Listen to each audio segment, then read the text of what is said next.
Muy buenos días, amados en el Señor, Dios les bendiga. En esta mañana agradecemos a nuestro Dios y le saludamos en el nombre poderoso de nuestro gran Dios, Señor y Salvador Jesús, dando gracias a Dios que nos permite una vez más poder estar en esta mañana en su presencia y derramar nuestra alma ante sus ojos y expresar con nuestra voz delante de sus oídos. Dios bendiga a nuestra hermana Loreta, a nuestra hermana Angélica, a nuestro hermano Manuel Cárdenas, a nuestro hermano Juan Hermosilla. Dios le bendiga a cada uno de ustedes en esta mañana, esperando en el Señor que este día sea un día para la gloria de nuestro Dios.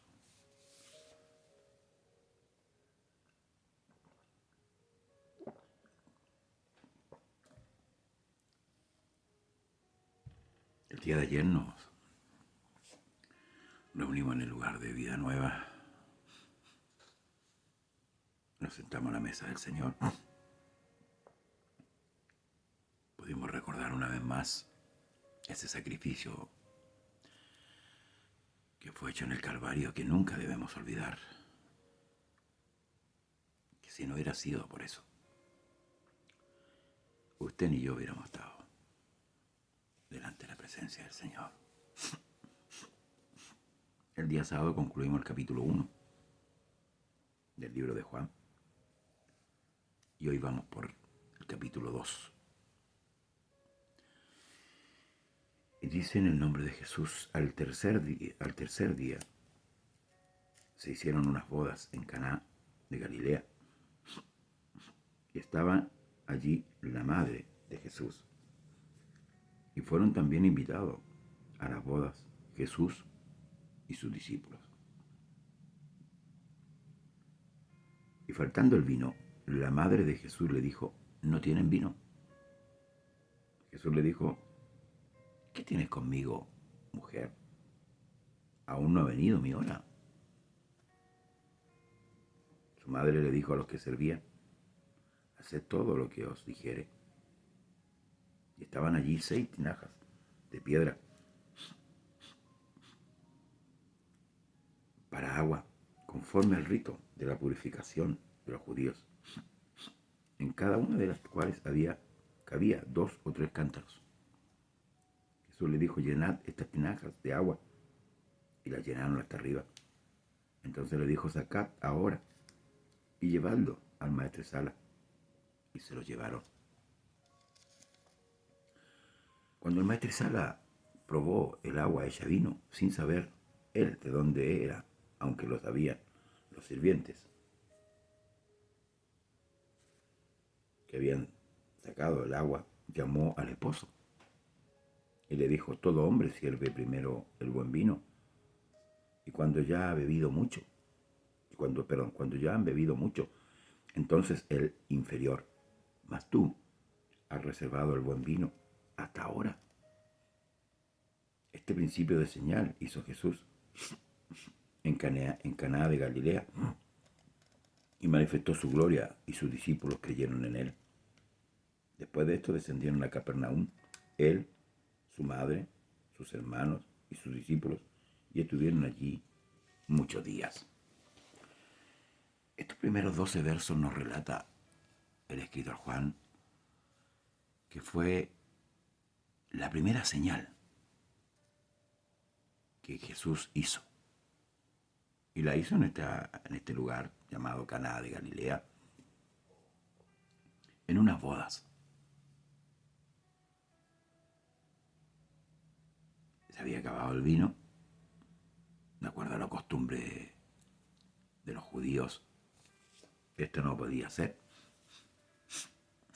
Era un error que se cometía porque en una fiesta, ¿cierto?, de se hacía, ¿cierto?, para celebrar una boda, no era de un día ni dos, era de varios días y había que considerar los invitados, había que considerar y esto no podía suceder. Pero sucedió que se acabó el vino, Jesús estaba ahí. La madre lo incita, ¿cierto?, algo le quiere decir con que faltó el vino. Jesús le responde: ¿qué tienes conmigo, mujer? Porque aún no ha venido mi hora. Pero ordena a Jesús llenar esas 6 tinajas con agua. Y una vez llenas, aquí el escritor no dice que Jesús levantó la mano, ni oró. Nada, no, de esto no acontece nada. Llenaron las tinajas, las 6 tinajas, y luego le dijo: sacad y llevarle al maestresala. Un milagro, una señal clara, potente para sus discípulos que estaban ahí viviendo esta situación por primera vez. Un milagro, una transformación, un cambio del agua al vino. Un proceso natural que lleva a cabo a veces meses. Jesús lo hace en un día. Y no solo en un día, en un momento. Como podríamos decir, en un abrir y cerrar de ojos. El poder que ejerce Jesús con esta señal sobre la naturaleza nos muestra una vez más la divinidad de Cristo. Porque muchos a veces niegan la divinidad. Pero ahí nos muestra el Señor con esta primera señal, que es muy potente, su poder. Podríamos decir muchas cosas con respecto a estos, que tiene una representación, que podríamos compararlo con esto otro de la Escritura. Pero vamos a lo medular. El agua y fue transformada a vino, a jugo de uva. Eso sucedió. El maestresala llama al novio y le dice que todos daban primero el mejor vino. Y luego, ¿cierto?, cuando ya no quedaba de aquel, por ende se daba el segundo vino, que era de menor calidad, por decirlo así. Pero aquí ocurre a la inversa.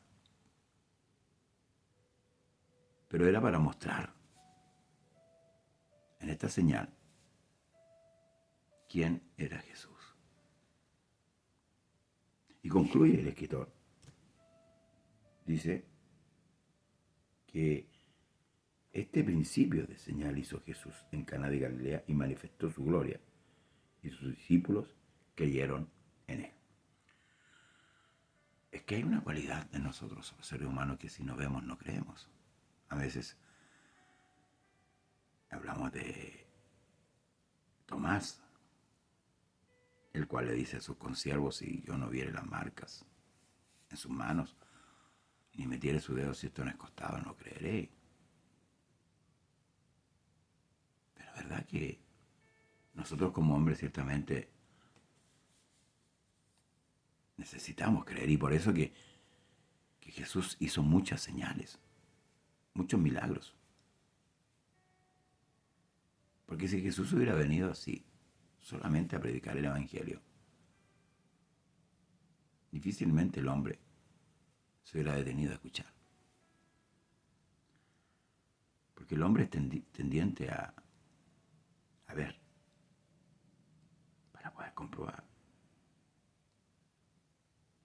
Entonces los discípulos vieron esta primera señal, que es uno de los grandes milagros, o señal, que Jesús hace en su ministerio. Cambiar el agua en vino, cambiar la naturaleza, hermanos amados, el proceso natural, en un segundo, es una señal que nos quiere decir algo. El Señor empezaba a trabajar con estos hombres. El Señor empezaba a mostrarle el reino de Dios a estos hombres. Por tanto, estos hombres fueron testigos, junto a la Madre de Cristo, de este gran milagro, de esta señal de transformación, de cambio. En lo medular es eso. Por eso decía, podríamos decir que las 6 tinajas representaban la sequía de la religión judía, que no saciaba, porque la religión no sacia a nadie. Ya era una religión obsoleta, una institución que ya había caducado hace muchos años y que no entregaba a Israel lo necesario en cuanto a las cosas de Dios.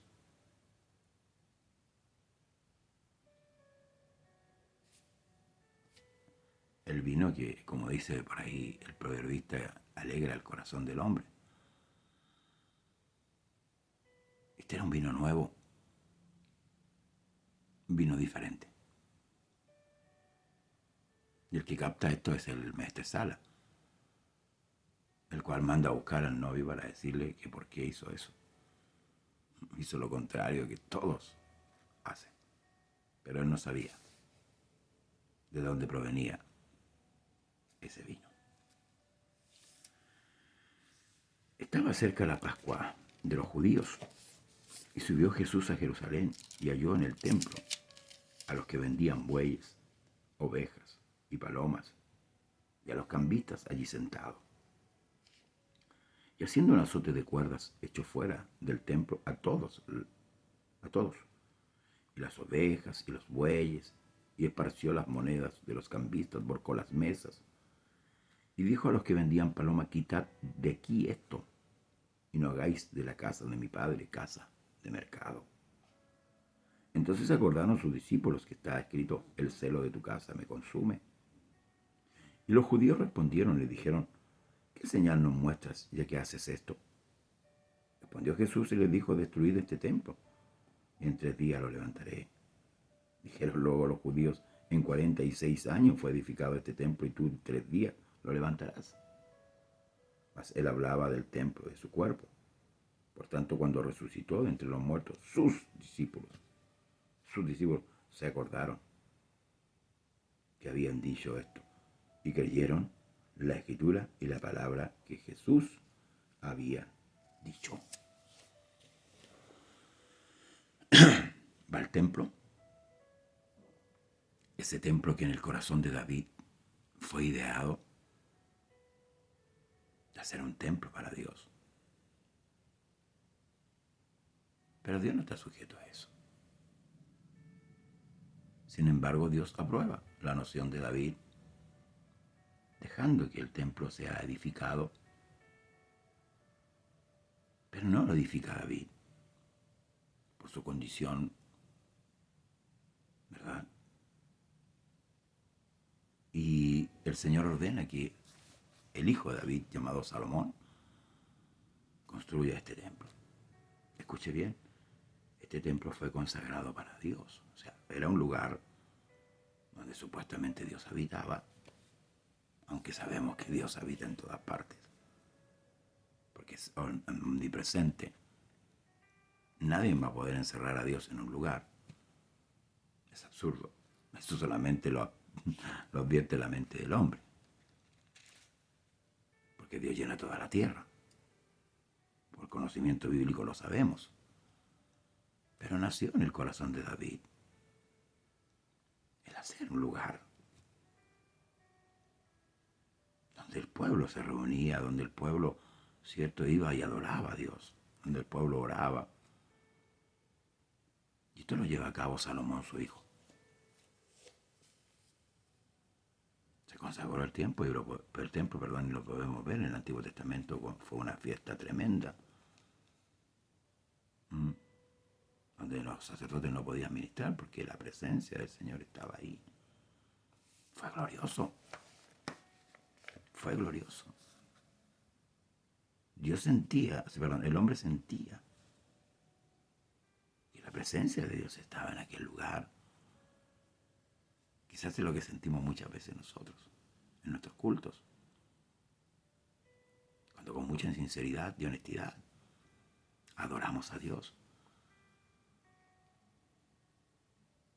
Pero pasados los años, suceden muchas cosas en este templo. La naturaleza humana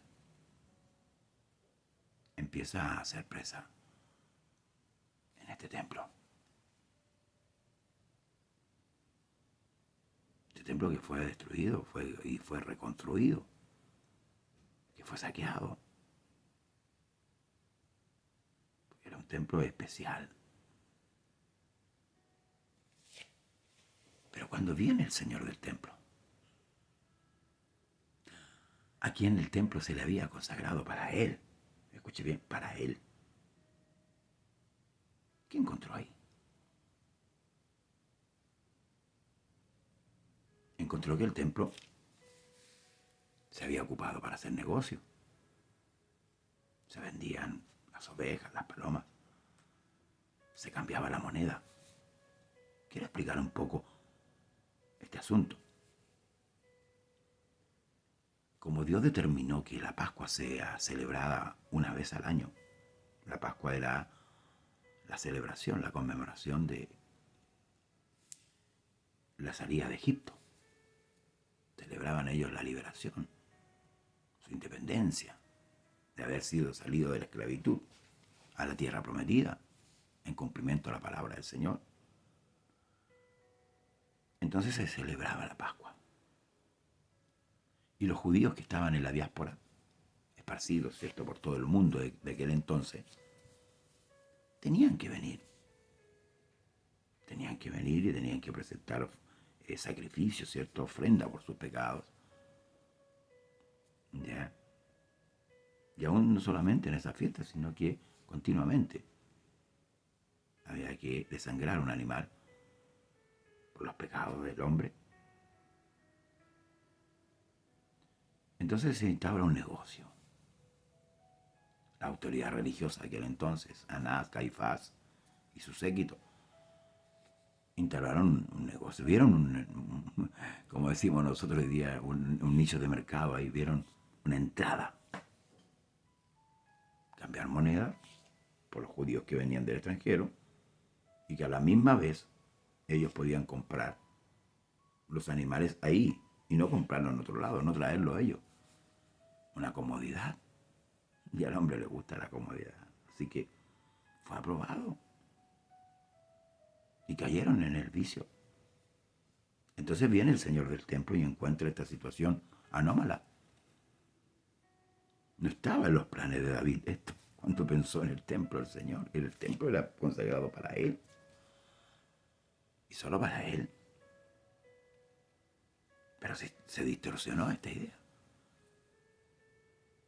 Hoy día pasa en muchos lugares donde hemos consagrado una casa de oración para reunirnos, para orar, para adorar a Dios y para escuchar su voz. Pero se cumplirá. En muchos lugares se han hecho negocios, mercados, venta de enseres, para juntar fondos, para hacer una y otra cosa. Entonces se pierde lo que al principio se pensó de lo que era realmente la casa de oración. Jesús le dice, hermanos amados, quitad de esto y no hagáis casa de La casa de mi padre, casa de mercado. Entonces hoy día vemos lugares que en un principio fueron consagrados, se lo vuelvo a decir, para adorar, para orar, para escuchar la voz de Dios, porque ese era el propósito, como casa de mercaderes. En algunos lugares hasta se hacen rifas. Y por qué no decir los bingos, que son y justifican, ¿cierto? No es que hay que tener dinero para seguir construyendo el templo.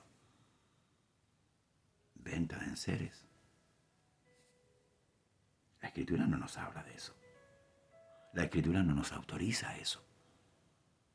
La Escritura nos habla de una sola forma, en que la iglesia rescata dinero para satisfacer las necesidades que hayan en la iglesia, y es a través de la ofrenda,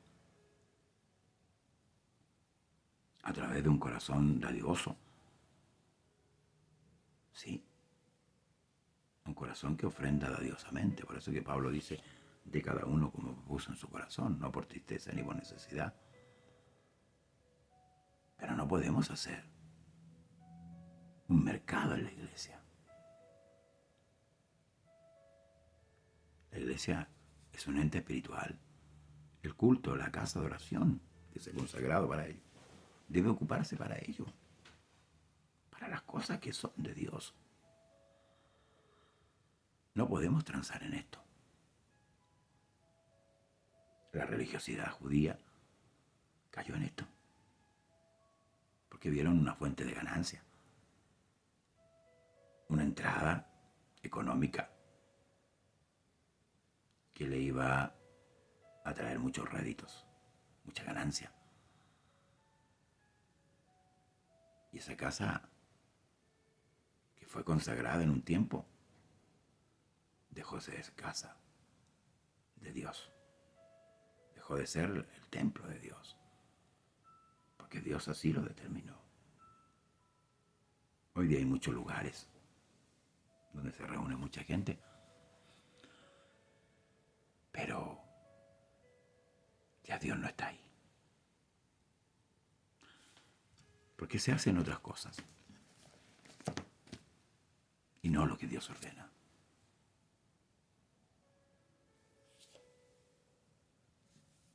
Debemos tener cuidado, aquellos que estamos por delante, en ver bien lo que se hace en la casa de oración. Debemos cuidar la sutileza que se va desarrollando con el tiempo para derribar lo que en un principio era. Que Dios nos ayude a mantenernos firmes en nuestra convicción, con la seguridad plena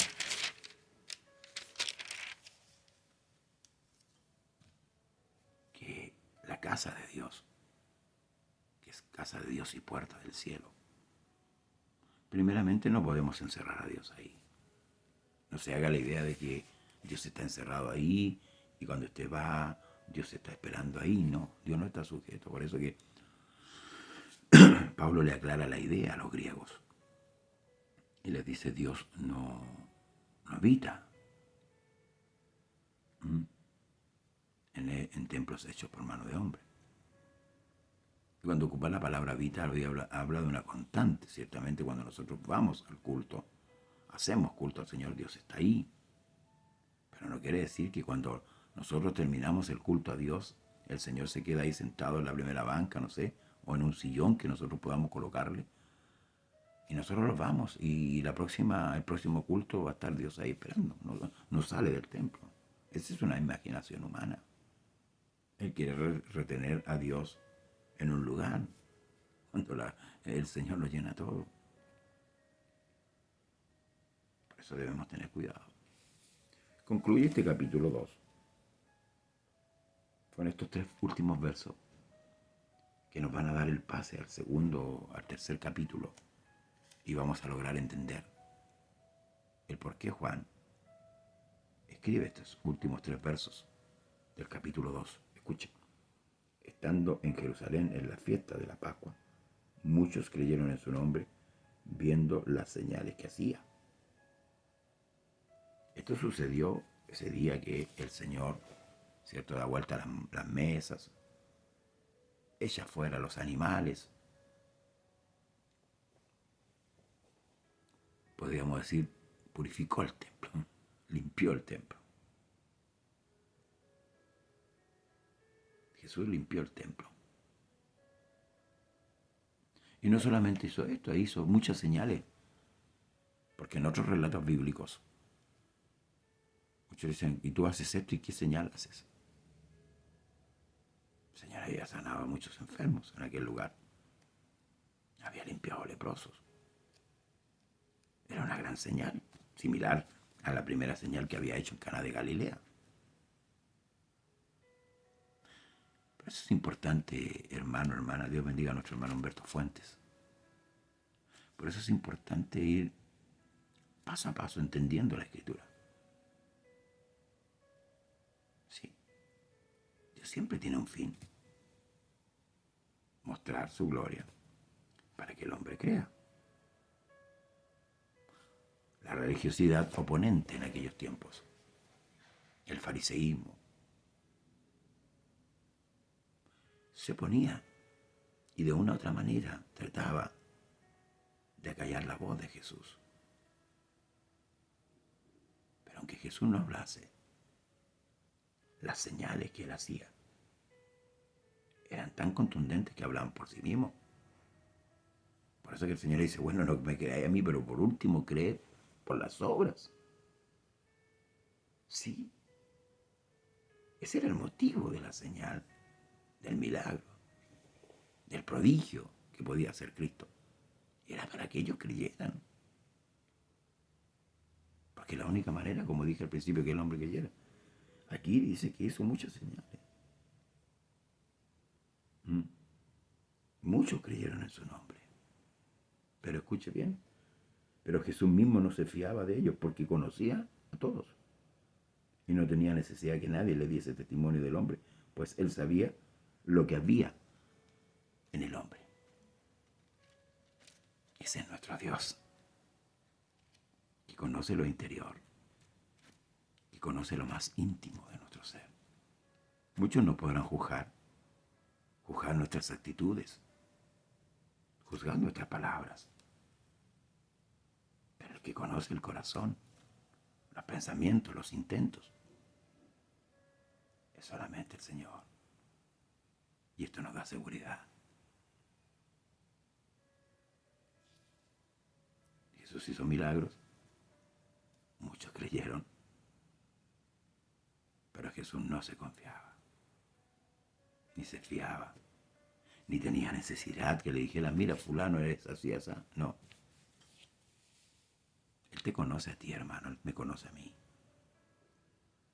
Él sabe lo que pensamos. El mundo, la gente no sabe lo que pensamos. Él sabe lo que hay en nuestro corazón. En eso se diferencia Satanás con Cristo.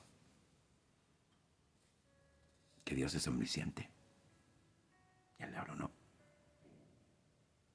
Él puede jugar a la adivinación. O nosotros darle luces de lo que pudiera haber en nuestro corazón. Pero el salmista dijo, aún no está la palabra en mi boca. He aquí, tú la sabes toda. Escuche bien. Aún no está la palabra en mi boca. He aquí, tú la sabes toda. Para tener necesidad, Dios, de que yo dé testimonio de usted, o usted de mí.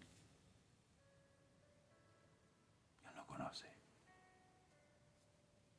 Nos conoce desde siempre. El profeta dijo, sus ojos vieron, me enviaron. O sea, cuando estaba ahí, en el vientre de su madre, Dios ya lo conocía. Lo mismo que a usted y a mí, que ha apartado este tiempo para orar y para escuchar o para oír la palabra de Dios. Nos ayude el Señor en esta mañana, para el día de mañana, hermanos, seguir con el capítulo 3 de el Evangelio de Juan, o relatado por Juan. Sí. Es un relato muy profundo,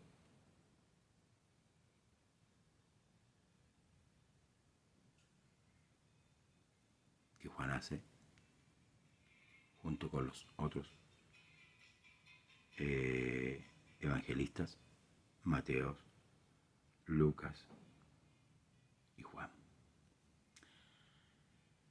Que nuestro Dios le ayude en esta hora. Que la paz de Cristo sea con usted en este día, amado hermano, amada hermana. Dios le bendiga, será hasta mañana, si así lo permite. Bendiciones, el Señor.